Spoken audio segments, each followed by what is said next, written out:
Assalamu alaikum. Welcome back, guys, to another episode of our podcast, Deen Thoughts, with your two favorite hosts, Mira and Adam. And today, alhamdulillah, we are back with another episode, whatever the number is, we did not check. I have no idea. I can check real quick It's while becoming a trend that we do not check check our the episode. but we are just so excited to be back.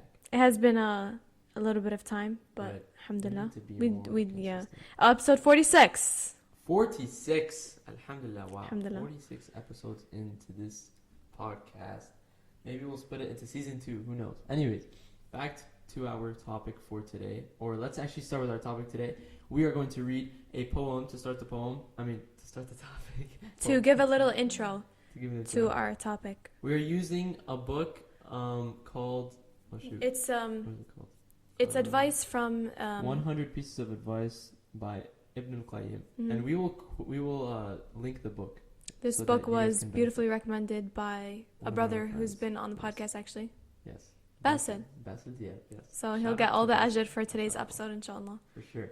So, inshallah, we will link it if you guys want to check it out. There's a lot of great advice in here and great knowledge that you can all benefit from, and it's very nicely worded where it's not like a hard read. It's very easy to Very understand. easy read.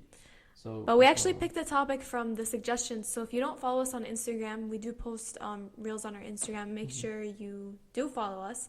But we posted like a week back, I think, if people had questions or like topic suggestions. And this was one of the topic We've suggestions. gotten there multiple times. I'm pretty Yeah. sure. So we'll read the poem, and if you can guess it, go ahead, Adam, read the poem. Okay. So, how many looks have assassinated the heart of its owner? Killed by an arrow with no bow and no string. His eye is pleased with that which harms his heart. There is no good in happiness that brings harm. I think it's pretty obvious. Pretty obvious. Our topic for today is lowering your gaze. Ya shabab, ya banat. Everyone out there, brothers, sisters, we need to lower our gaze. And let Everyone, us see not just the why. guys. The I said girls, brothers and yeah. sisters. But I feel like there's a stigma. No, like- I said brothers. I know, and but I'm sisters. just like coding it. Like, Yeah, you know how like, right. yeah. So, everyone out there, let's lower our gaze and let's see why today. Tune in. Bismillah. Let's get started. Okay, so the poem, I really liked the poem and I really wanted to mention it today. And it kind of brings this meaning Metaphor. behind it, right? This metaphor of the arrow with no bow and no string. And his eye is pleased with that which harms his heart. His or her eye, obviously, but you know. And there is no good in happiness which brings harm. So the lowering your gaze, basically when you're looking at something you should not be looking at, this gives you a small kind of satisfaction or happiness. But this in the long run is bringing harm. It is an arrow to the heart. And why is that? Well, let us see. Let's start off with a beautiful ayah from the Quran. Like anything, Allah subhanahu wa ta'ala's speech is better than anyone else's Right. speech. So there's an ayah in the Quran about this. So Of course. we're gonna mention it. Surah An-Nur, ayahs 30 to 31. أعوذ بالله من الشيطان الرجيم.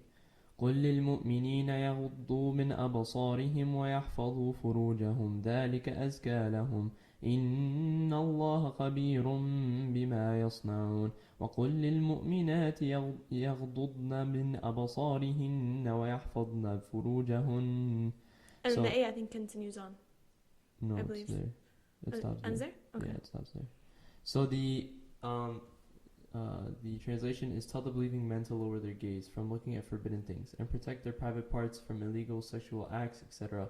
That is pure for them. Verily Allah is all aware of what they do. And tell the believing woman to lower their gaze from looking at forbidden things and protect their private parts. So obviously Allah subhanahu wa ta'ala, this is a command from Allah that we must lower our gaze from looking at anything that is forbidden, and we must protect our private parts. And obviously in our deen we know that this is a very big thing that we need to follow, right? Because zina, which is adultery, is one of the major sins, and it is also obviously one of the most disliked sins by Allah subhanahu wa ta'ala. I'll mention a little benefit here. First of all, two benefits. First of all, there's a concept of Islam that we see very often with the legislations that Allah subhanahu wa ta'ala puts. Like, for example, women wearing hijab and like men lowering the gaze and women lowering the gaze as well. Islam goes to prevent any harm before it even happens.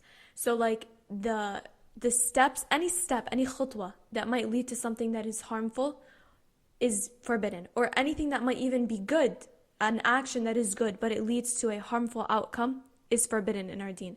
So from that, Allah subhanahu wa ta'ala, when He tells us to lower our gaze, it's like we're not even getting a chance to look at something that is haram to even want to, attempt with it and to go further on with it, because this small step will lead to the prevention of a much bigger fahisha or harmful thing, which is zina, which leads to like a lot of, bad stuff. Also, the second point is Allah subhanahu wa ta'ala, He mentions in this Quran that, or in the ayah, that Allah subhanahu wa ta'ala is what does it say? That Allah knows, or Allah's all aware of what they do. Of what they do. And when you're lowering your gaze, a lot of times, like, it's very easy. Let's say, like, for example, you're with a group of guys, right? And a girl walks by and you're like, oh, guys, like, we should, like, no one looks. And you're like, oh, astaghfirullah, like, you guys all lower your gaze together. But it's at the real time when you're alone, no one's around you, that you lower your gaze. And I remember someone once said that when you're lowering your gaze, you're not lowering your gaze because for the people, you're doing it for yourself. And even if no one is doing it, you're doing it for the sake of Allah. And then when you're not looking at that one thing, even though you're really tempted to, you know that Allah subhanahu wa ta'ala, who's above the throne, is seeing that effort and seeing that like dedication that you're putting, that you're lowering it for His sake, that it kind of just, strengthens your connection towards Allah subhanahu wa ta'ala, that like you're doing it for Him, which I thought was beautiful because it's mentioned in the ayah. Right, the part where it says like Allah is all aware, I remember this, I'm not sure if it was like a nasheed or a hadith, honestly I completely forgot, but it basically was saying how every single look, even the smallest of look, or it might have been an ayah, honestly. Oh my god, we should have looked that up. What is it? I forgot. But it's basically like saying like even like the smallest of looks, Allah is aware of those, and those are not left in the dark. Like everyone, nothing. Like, Even knows the about smallest. those, I think it's an ayah. It's I mentioned believe it's an ayah, right? And so basically, Islam, like Mira was saying, it prevents this, and what it's showing you here is that even the smallest of looks that you may think no one saw you, or it's insignificant, like it's normal, that you saw, right? Allah subhanahu wa ta'ala, even He wrote that one down and He saw that one happen, and He is going to ask you about that on the Day of Judgment. And subhanAllah, we go neglecting even the big looks. Imagine even the smallest of looks that we take, that we neglect and we forget about. And these are, inshallah, the ones that we need to. You never know which action would get you into Jannah. So like, also I want to go back and say, I said like, it helps you bring a connection to Allah because like you're doing it for Him. I should reword what I said. Allah subhanahu wa ta'ala doesn't need our ibadah. He never needs it. It for His sake. You're doing it for His sake because of the love, out of obedience, but not in the sense that Allah needs us to lower our gaze. Bil'akas, we need it, yeah. So I just wanted to clarify that in case anyone took that out of context. Right, and it shows this beauty of Islam, which is that in today's day and age, it's like, oh, people look at other, the opposite gender normally, and it's fine for girls to show whatever and to guys to look. But honestly, that is such a disgusting culture that we have built. We need to do a whole other episode on that. The concept of like ghira and the youths. So look out for that, because that episode or that topic, I feel like cannot be done justice. But it shows the beauty of Islam. Yeah, that's what I was gonna say. Islam, the root word. Like, I know people say, like, it means salam and peace, but it also comes from the word istislam, which means submission. And that's our whole deen. Like, when you are a Muslim, you don't do stuff because, like, what girl doesn't want a guy to give her attention? And what guy doesn't want to give a girl attention? But when you don't do it, when you don't even take that khutwa, that step of looking, which leads to many other steps of haram, you're doing it not because you want to, but because you're submitting to... You're kind of stepping over your desire to submit to the command of Allah. That's our whole deen. When we fast in Ramadan, when we get up and pray in the middle of the night for Fajr, when we're freezing in our beds, it's not because we want to. It's hard. But it's because we have this great concept of obedience and self-control and submission, which is the root word of Islam. It's Islam. We're submitting to the command of Allah subhanahu wa ta'ala. So that's a good point. Yeah. Okay. Going on. The third point that we would like to mention is that lowering the gaze prevents the effects of this poison arrow, this arrow that is the cause of the heart's destruction. So this goes back to the poem that we first said, where you are killed by an arrow with no bow and no string. And so what is this poison of the arrow, right? So when you are gazing and you see something that is haram, that you're not supposed to look at, this puts a poison in your heart and is a lasting effect where you might think, oh, just this one look, it's not going to hurt me, whatever. No, there's this lasting effect. And we know this hadith where every single sayyid is like a black dot. And this will only, and we talked about the bar of your iman, the right? iman bar. And so what is this doing? This is causing you to cap that bar where you're getting lower and lower on how much iman you can even have. And this is the poison, number one. Number two, the poison is just where you are just constantly not able to maybe find satisfaction in your deen. You're not able to find, khushu' in your salah. Oh my God. Like all these different effects just because you may have looked at something, and this is poisoning your deen. It just reminded me of a story. There was a guy who he came up to a sheikh and he told him, like, I don't pray, I look at everything that I want, I do anything that I want, I drink, I don't, everything, any bad thing you could think of, he does it. And he said, Allah subhanahu wa ta'ala still hasn't punished me. And he told him, do you pray? He said, no. He's like, do you fast? It's like, no. It's like, what more punishment do you want that you don't do the actions that Allah subhanahu wa ta'ala like blessed us with? So like that's true, yeah. And even like you were talking about like the black dot on our heart.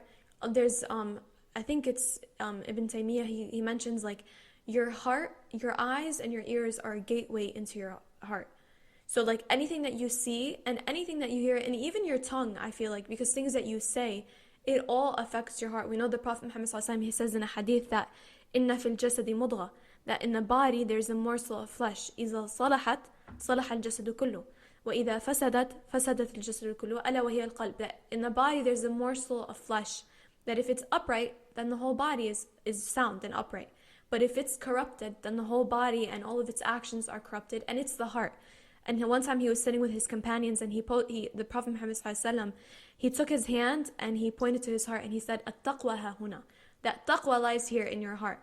So essentially, our heart, I don't want to say that our deen is like a spiritual deen, but we feel a lot of stuff. We feel khushu', we feel connection to the Quran in our salah, and that kind of goes to our heart. So our heart is very important. That's where our taqwa, our obedience to Rabbil Alameen, the main center of it is there. So when you're looking at something or hearing something, first and foremost, you're affecting your taqwa, you're affecting your connection to Allah subhanahu wa ta'ala. So it's very important, and we like believe in Islam that your iman, kind of like you're saying, your iman bar, goes ups and down based on your obedience and your disobedience.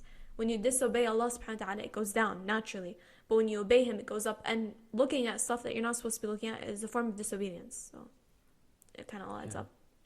SubhanAllah. Okay, and then the next point that we want to make is lowering the gaze fashions a heart that is devoted to and focused on Allah.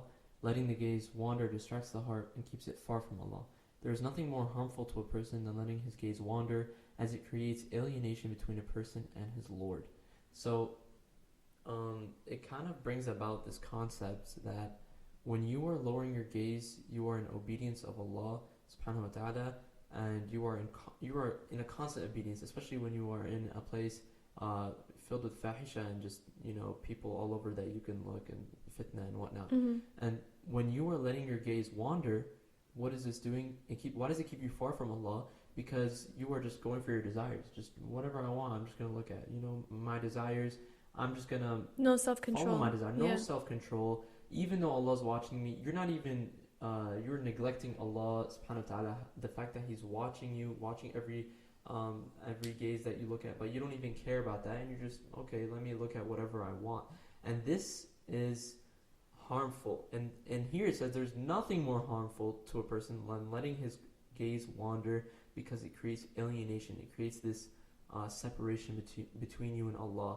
Whereas why would Allah subhanahu wa ta'ala invite you towards Him when you are just constantly neglecting the fact that He's watching over you, and you are just following your desires in any way you can while gazing at whatever you want? It's steps. Like right. When you think it's okay for you to look, then you're going to become complacent to looking, and you're going to do more. The more, like you're saying, the more you alienate yourself from the fact that Allah's basir, He's watching you. When you don't care that Allah's looking at you and you're looking at something haram, then you're going to take the next step. You're going to start touching, you're going to, you know what I mean? Like it doesn't just stop there. You're going to want to talk to them. Yeah. You're going to want to, right. And And I think there's a sheikh that mentions that like when you look at something that's forbidden, you're either gonna do two things. You're either gonna feel regret about what you did, like you looked at something that was haram, because like you said, when you look at something that's haram, it's gonna affect you. It's gonna place that black dot on your heart. So to get rid of that black dot, you're either gonna ask Allah subhanahu wa ta'ala for forgiveness, and from there, like Allah inshallah will remove it and you'll be cleansed, your iman bar goes back up. Or you're gonna keep on doing everything possible to fulfill that desire. So like for example, if a girl looks at a guy, right, she's gonna want a guy. So just by looking at a guy who's like she finds very attractive, she's gonna build up that desire to want a guy. So maybe she'll start texting other guys, she'll start being more like easygoing, talking to more guys, like being more flirtatious. You're gonna keep on doing all those steps to fall into that haram. Or you're gonna ask Allah for forgiveness. So it kind of goes back to like what you were saying. Definitely. Okay, the next point that we want to make, lowering the gaze produces a firm, courageous, strong heart. Allah will gather for him insight, acumen, and strength, as it appears in the narration, الَّذِي يُخَالِفُ هَوَاهُ يَفِرُّ الشَّيْطَانُ مِنْ ظِلِّهِ, which is whoever opposes his desires, the shaitan flees from his shadow. So in lowering your gaze, obviously this is not something that is easy. We're not telling you that, oh, you took one look, it's the end of the world. No, obviously you make mistakes and we know that, but it is the effort that you put into it. If your intention is, Ya Allah, when I leave the house, my sole intention is, Ya Allah, I want to lower my gaze and I do not want to look at anyone. If you made a mistake and you caught yourself making that mistake, right away say, Astaghfirullah, Ya Allah, I made a mistake, forgive me, and keep on going on that goal. And when you're doing this, this produces a firm, courageous, strong heart. This is where you are strong-willed in your intentions, where you are set on the path only to Allah subhanahu wa ta'ala. Even though there is fitna near you, even though there is things that may seem, beneficial or not more satisfactory, let me say. Obviously it's not satisfactory for you to lower your gaze. It is obviously, we as a human, there's this desire to look at the opposite gender. We're weak. And you want to look at the opposite gender because this is how Allah subhanahu wa ta'ala created you. This is normal. And so when they're around you and it's so easy for you to look and you think no one will catch you, remember that Allah will catch you and Allah will see you and you will be asked about that look, even on the day of judgment. All the looks, right? Even the smallest of looks, subhanAllah, we undermine them. And then there is so many more benefits in lowering your gaze than we can even mention, right?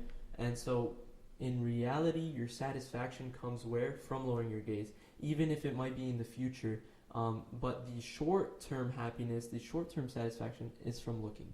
But then the long-term, you may be punished. Yeah. You may be have a miserable life because of who knows what will happen. Wallahu alam. You may find no satisfaction in your wife because you're looking at, or your husband. That's such a strong because point. You're looking at everyone and everything, and you're just not satisfied with what you have because you just constantly want, different things and whatnot. And it's fake. Like, look at, for example, social media, right? A guy who's not lowering his gaze from, let alone the world. Let's say a guy who's not even looking, like he's on social media a lot. When you get married, okay, you have an idea of what a woman is supposed to look like. But that woman is filled with, fake stuff. Like it's plastic. Yeah, not just even plastic. You know how much people edit stuff on Instagram? Right. Like it's disgusting. It's not filters, the same. Yeah, all that stuff. Right. You start to think that's what a woman should look like. So when you see the normal one, you're like, well, why don't you look like that? Right. Honestly, it's a very scary point. It is. You want to mention the story about Imam Shafi'i? I feel like it ties into your point that you were mentioning in the beginning. I will, yeah. And so basically, to wrap it up, it's just whoever opposes desires, the shaitan flees from his shadow. And I really like that point just because, this, I would say one of the biggest desires that human has is the sexual desire. And I think many would agree with that. And so if you are opposing this desire in and in itself, then inshallah, imagine the shaitan fleeing from your shadow. Imagine having no waswas. Imagine being able to pray your salah with absolute khushu'. Well, shaitan will always... Right, but you get the point. Yeah, it's going to affect you in other stuff that might not. Right. You know what I'm saying? He's obviously gonna... shaitan will waswas. Yeah, but I get what you're saying. It'll be a lot less. A lot less. You'll have, inshallah, you'll be able to... Your Deen bar, inshallah, will go high. Yeah. Right? So, inshallah, that's the point. Inshallah. The point of Imam Shafi'i, We know that Imam Shafi'i, obviously, he was a great scholar who was one of the madahib in the schools of thought for Hmm. fiqh. And so there was a story of Imam Shafi'i. He This is a true has story, he has actually. photographic memory. Right, I was gonna mention Oh, that. sorry, I didn't know if you were gonna say that or not. So there was a story of Imam Shafi'i. It's a true story, obviously. So Imam Shafi'i had a very great memory where, like Mina said, photographic memory. So like you just read the page once, for example, and he would memorize it. Hmm. SubhanAllah. And so there came a time where He would cover up, like if he was trying to memorize a page of Quran or uh a page of a book, he would cover the page next to it because if he saw it, he would memorize it right away. right. And so there came a time where Imam Shafi'i was having trouble with his memorization, which meant like he was losing the ability for his memorization that he could just read something quickly and memorize it. And so he came to his teacher and he asked him, like, I'm having trouble, like I don't know what's going on, like I'm not able to memorize. And he said, think back to something you may have done in the past. Like, what do you think could be inhibiting this? Like, what sin may you have done that is inhibiting? And so he thought, and then he remembered a time where he looked. She was walking up the stairs, and she lifted up her skirt just a little bit, and Imam Shafi'i saw her ankles, not even her face, not even let alone anything else, just her ankles. And subhanallah, this was inhibiting him from having this memory. And so then Imam Shafi'i realized what he had done and he repented.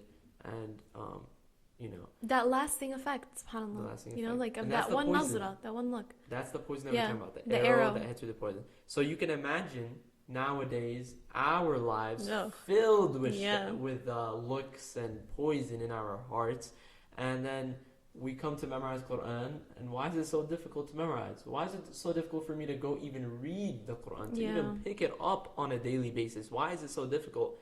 Well, because you have this lasting poison effect in your heart, and this is from the not lowering your gaze, from looking at whatever you want.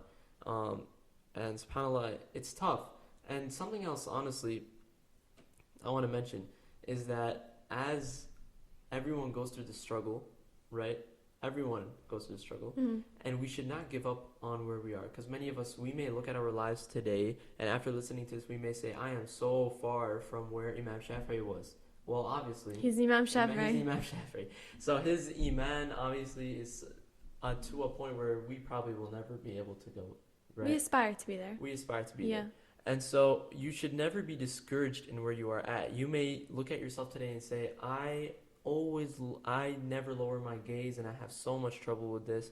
Well, take steps into it. Like we said, Allah subhanahu wa ta'ala, He sees your efforts. Your efforts are not going to go unnoticed. He is not going to say, oh, you should not just give up just because you heard this, like, I'll never get to that point, I'm just not even going to try. No, you should take effort, you should take your steps. Let me try as hard as possible to lower my gaze. Let me try to not look at things on social media. Maybe even, if you can, delete social media, or if you can, try to stay away from, obviously, all the opposite gender mixing, and especially on social media when we have, girls added and we're talking, or the opposite gender, we're talking to them, all that. Try to stay away from this. Try to, take steps onto lowering your gaze and obeying Allah's command. And inshallah, your efforts will not go unnoticed. Allah subhanahu wa ta'ala, when you put effort into something, Allah will make it easier for you and He will help you out with that thing. He says, whoever comes to me walking, I come to him running. You right. take one step towards Allah subhanahu wa ta'ala and He takes Whoever 1,000 more. Handspan, I will come to an arm's arm's length. length. So that's a very good point. And I remember Baba, he always tells me that when there's a hadith that says whenever a guy and a girl are alone, the third one amongst them is shaitan. And I know that, it's not directly related to lowering the gaze, but essentially, when you're lowering your gaze, you're preventing yourself from the other steps that usually lead to zina, right? Mm-hmm. When you don't look at something, you're not going to desire it, you're not going to pursue it. But if, when you look and you end up pursuing it, my dad always used to tell me that shaitan has two goals. When two people aren't together, his goal is to make them commit zina, to do a haram relationship. And then when they are together, Islamically, his goal is to separate them, to get a divorce. Mm-hmm. So, if you are with a guy, or like you say, you're talking to someone, or you're interested in someone, and you're pursuing it in a way that's haram, know that shaitan's goal is going to make you, he's going to be you're going to start throwing stuff under the rug, you're just going to start forgiving, just because your desire is just overtaking. That's from shaitan. So kind of like you said, when you are able to overcome that desire, shaitan's going to run away from you. Yeah. And that's a big thing because, like you said, it's probably one of the biggest, like the desire. Well, I saw also another thing, kind of relating to just being in contact. Like if you're talking to the opposite gender, where we may think this is something so small, but I saw this one thing where it said there are 7 steps to zina, and most people nowadays are on step 5 of 7. Why? Just because they are talking and they think it's normal. Yeah. And this hadith that you mentioned, where the shaitan is the third, is honestly something so scary, because even if you're talking on social media, you're sliding into someone's DMs, right? The shaitan's the third, right there. That's haram. That is haram, completely haram. And that is step 5 of 7 right there. You were so close to zina already. And so this is something that should really scare us, honestly. لا تقربوا الزنا. Right. Don't even get close to it. The Prophet Muhammad says in a hadith, the adultery of the 2 eyes is a lustful gaze. Like your body doesn't just do zina. Your eyes do zina, your ears, your everything. When you look at something that's haram, that's zina of the eyes. Like you're gonna get asked about that. And I remember there were companions at the time of the Prophet Muhammad ﷺ. They never used to speak a word except that they had an excuse why they said it. So imagine us, like our eyes, we're gonna be held accountable on the Day of Judgment. Allah's gonna seal over our mouths, and our eyes and our ears are gonna talk about what we heard and what we saw. So, you know, like we like you said, I feel like we take it for granted. Like we think we're not gonna get asked about what we see, but we are. Like it's really important that we pay more attention to that. And imagine that there's actually a hadith that was reported that a man saw a woman that he recognized from his time from Jahiliyyah, like his time of ignorance when he wasn't like practicing. So he talked to her and then he left her.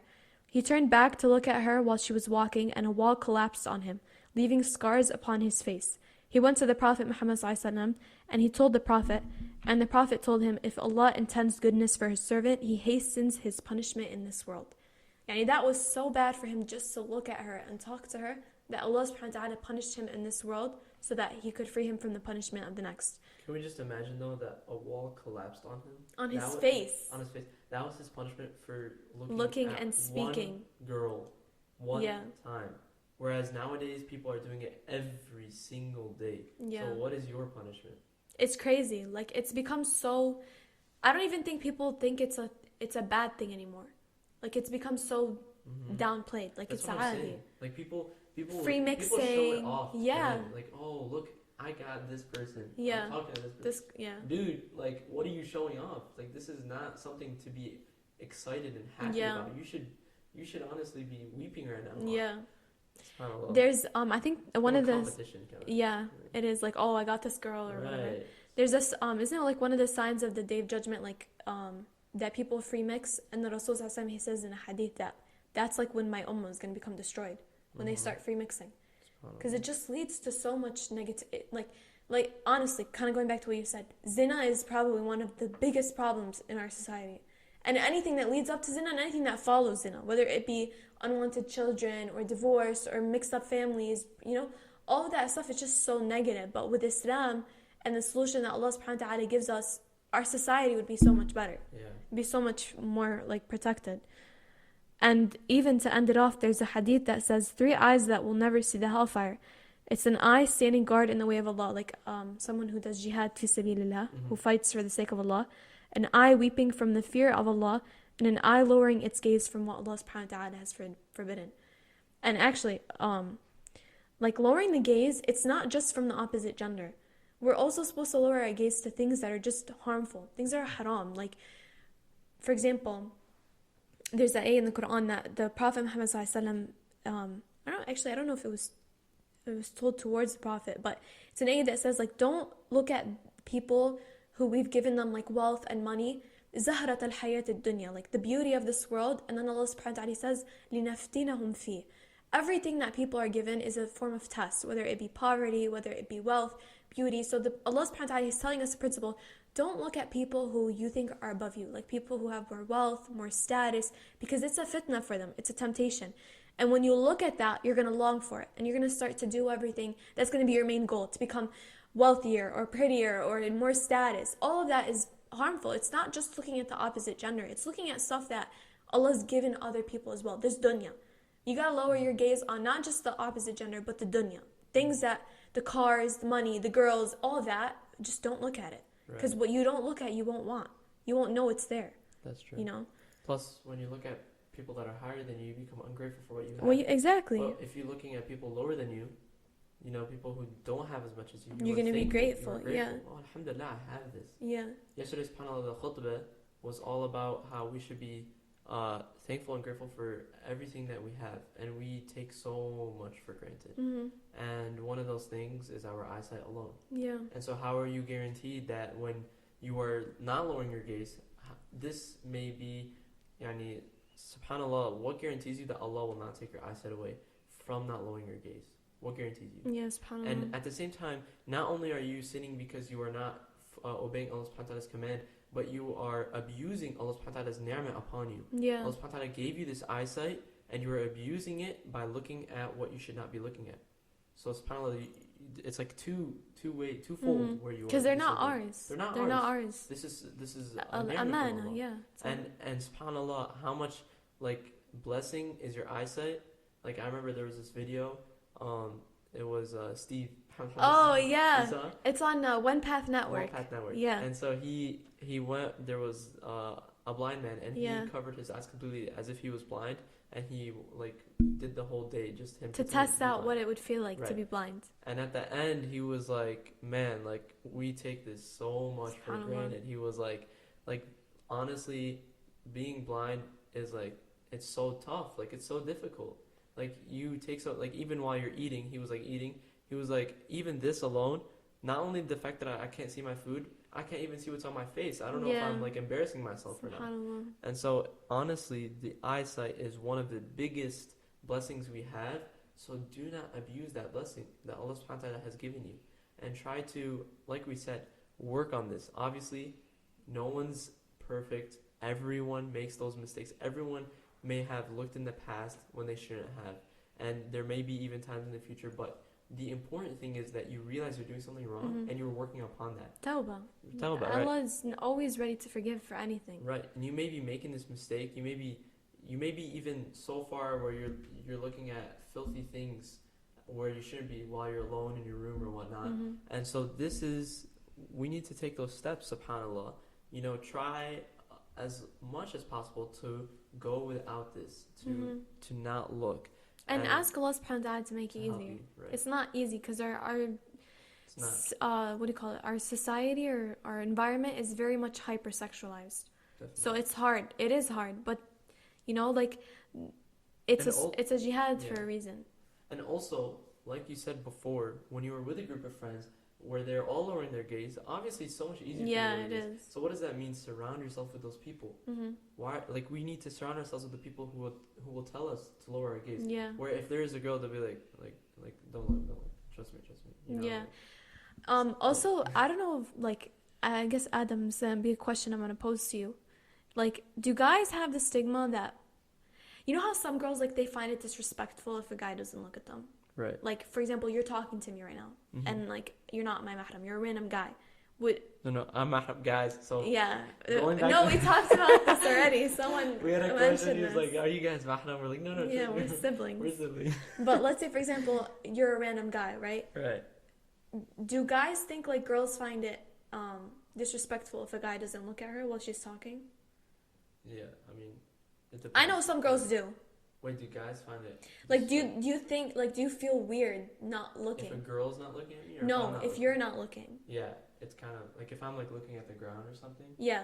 Right. If it's not you would right feel person, weird. Like, you would think that they're feeling exactly. disrespected. Yeah, I would feel like they're feeling. And this is what I want to mention, because there's an ayah in the Quran where Allah subhanahu wa ta'ala, I don't know the exact ayah, the wording of it, but it kind of basically says that, like, the الطيبون للطيبات, like, the good women are for the good guys, and the righteous women are for the righteous guys. And me and Adam talk about this all the time. Whether it be with lowering your gaze or your right hijab or growing out your lihya, your beard. And I try to remind myself this all the time. Let's say, for example, you're a guy who's very keen on lowering the gaze, right? You try not to look at any woman. If you're trying to talk to another woman, irrespective of what she thinks, how she feels, you're going to lower your gaze. Trust that there are girls who want that. Like, there are going to be righteous girls who, bil'akis, if a guy doesn't lower his gaze, they find it to be disgusting or disrespectful. You know what I mean? Right. So just like how there's both ends of the spectrum, there are still girls who appreciate it and actually want a guy مثلا who lowers their gaze, or they want, and there are still guys who want a girl who wears the right like clothing. She doesn't do tabarruj, she doesn't go out and like freely mix. So it is hard, but my mom always tells me like الدنيا ما بتخلى من العالم المنيح. Like the world never, it's never fully gone with people who are good. Just like you want deen and you want good stuff, there's other people out there too. So like you said, surrounding yourself with people who do it and understanding that there's a girl who appreciates that effort, and on the same guy, on the same spectrum, there's a guy who appreciates the effort as well. And on top of everything, there's Allah. Like Allah who loves it and who wishes khair for you and who wants you to attain his Jannah as well. Can I mention a story real quick? Go ahead. It's off topic kind of. There was a story I recently heard of a man, I forget, I think he lived in Qatar or like Dubai or something like that. And he was deaf since he was born, I think. But, and you know Allah subhanahu wa ta'ala, when you lose one sense, he makes all your other senses heightened. Like if you're deaf, your eyesight is like so strong. Right. Okay, so he was deaf for most of his life, so his eyesight was very strong. And then eventually he started losing his eyesight, and it got to a point where he was both deaf and blind, which I don't think is like ever happened, because Allah subhanahu wa ta'ala, he says in the Quran, like, what would you do if Allah subhanahu wa ta'ala took your eyesight and your hearing? Those are the only two blessings that most of the time Allah subhanahu wa ta'ala mentions, because they're the biggest. And usually it's one or the other. It's very rare to find both. But the Shaykh was mentioning that he went to pray in that masjid, and they told him that that guy was at the front row every single day, every single salah. And he asked his son, who was standing next to him, how does he know when to do like ruku' and sujood? Because he can't hear or see at this point. And no one helps him in salah. But subhanAllah, Allah gave him like a sense where like he knows, and he gets it right every time. He knows when the shaykh goes down to sujood, he knows when the shaykh gets up, like subhanAllah, like it's just, I don't know, when I heard it, I was just like, it's so crazy. Like it's just not related, but I thought it was a really nice story to share. But yeah. And another thing, when you leave something for Allah subhanahu wa ta'ala, you will replace it with something better in your life. And so, and in the hereafter, both in this world and in the akhirah, inshallah. So when you leave that look, when you leave that little gaze that, you know, you think no one's temporary satisfaction. Right? I like how you said that. Right, when you leave it, then what's going to happen? Allah subhanahu wa ta'ala will replace it, inshallah, with something better. So trust Allah subhanahu wa ta'ala, you know, keep at it. It's not easy. There's sabr. There's different kinds of sabr, and there's a sabr upon that which you need to stay away from. So the sabr on something haram. So there is that patience on something haram, and there's patience on something halal. And so this is, you're being patient on something that is haram for you. إنما يوفى الصابرون أجرهم right. بغير So حساب. this is one of the patience, and so you need to ask Allah that He makes you more patient on that which is haram, and to stay away from this ma'asiyah and the fitna and the haram and all that. And so inshallah, keep at it. I think. Are you good? One more point. What are we allowed to look at? Because I know someone also asked in our Q&A, like, how do you get married or like find someone if you're not allowed to date and stuff, which I feel like it needs a whole nother episode. Right. But the Prophet Muhammad ﷺ, one of the companions came to him and told him that he's looking to get married to a woman.